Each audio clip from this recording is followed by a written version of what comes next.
Holy shit, my eyes are tearing. Oh yeah, right here. Right out of the barrel valve. What are you running in that, Pat? 85%. Jeez, my eyes are tearing. That thing's making more horsepower on an idle than my Corvair would do wide open. Holy shit, I couldn't breathe standing over there. It blew the hubcap right off that Corvair, didn't it? I know, he fired it up and hugged it. What was the oil pressure? Well, shit, it started off at about 125, and then it went down to 60. So, I mean, it dropped a lot of oil pressure in a hurry.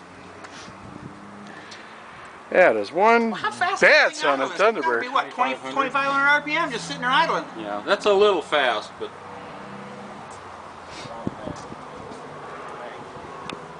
Well, the alcohol deal worked. Fired right up on alcohol. Holy shit. My eyes are burning. Well, yeah, it's nitro. That's why I got back there, besides being so loud. I wonder what all of my smog machines around the block are going tilt. Huh? You don't want to get like that. Yeah, I get that. I'm dealing with the VA on that right now. Beware of blast. It's frost, buddy. Oh, it's frost.